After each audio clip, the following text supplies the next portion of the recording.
Characters like Roseanne aren't used to giving up their lives that easily, but sometimes they simply don't have a choice. After Roseanne Barr's tweeting downfall, her show was doomed. Even though its revival after 2 decades and 9 seasons was an extreme success, the Conner family, however, was considered to have potential even without its main star and got its own show. As its first season is coming to an end, it might be the right time to compare Roseanne with Roseanne Barr and the Conners without Roseanne Barr. Did the Conners manage to become something more than an extended epilogue, or should we call it an epitaph?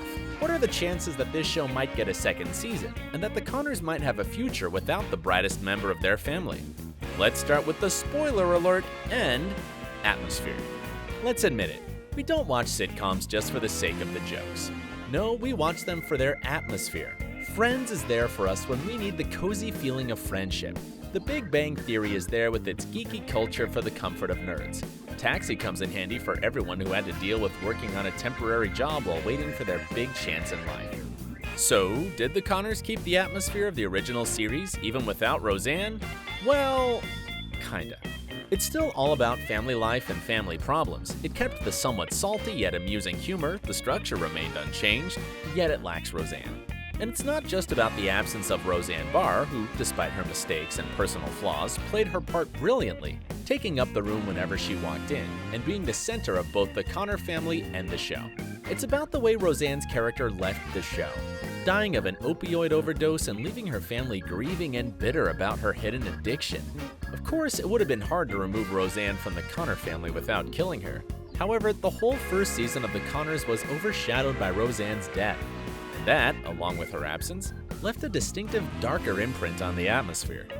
Plot. Or would it be more appropriate to speak of situations and characters when it comes to sitcoms? Well, at first glance, everything seems to be fine. Up-to-date issues and controversial problems are raised, Becky and Darlene took over their mother's place in the spotlight, the casual situations the Conners get themselves into are still relevant to us all. There are only 2 problems with the plot of The Conners, and both of them, ironically, are about Roseanne. Problem number 1. The whole first season of The Conners is dedicated to Roseanne's death and the ways that the different members of the family deal with it. On the one hand, it seems to be one of those valid issues the show likes to depict without losing its humor. Dealing with grief due to the loss of loved ones is both a tragic and common experience.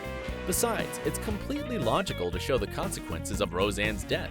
It would be very odd to watch the Conners act as if nothing important happened right after the first episode.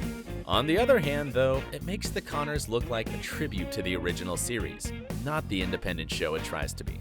Yes, the Conners did give us the answer to the question of whether there is life after Roseanne, and it is, unsurprisingly, affirmative. But once the question is answered, we're left wondering what else this show could reveal to us that we didn't know already. And that is problem number 2. With Roseanne out of the picture, the other members of the Conner family get to shine. Darlene, Becky, Gina, Dan, and Jackie got to develop and show the new dimensions of their personalities. They face both new and old problems, losses, financial pressure, dating, pregnancy, bigotry, finding and losing jobs. But despite character development and new issues, the Conners turned into a more average version of themselves and just became a regular family sitcom. This show lost its cherry on top, or more accurately, the spice Roseanne brought with her presence. A multitude of characters with good personalities cannot replace a fiery one, unfortunately. And so far, that is what this show attempts to do. Fill the void with several leads instead of picking one that will be outstanding enough to hook the audience. We say, wrong move. After all, every family must have a heart. Ratings. While the perception of things like the charm of the characters and the atmosphere varies from one person to another and can be extremely subjective, numbers never lie. So why don't we check out and compare the ratings of the last Roseanne season and the Conners? The highest number of viewers of Roseanne's 10th season was 18.44 million in the US alone. The rating of Roseanne's last season in the US never dropped below 10.29. Meanwhile, the maximal quantity of the Conners viewers in US never exceeded 10.56 million, dropping to 6.63 at episode 6. Though the Conners did become a more moderate show, the quality didn't change much. So what could have possibly caused such a drastic difference in ratings?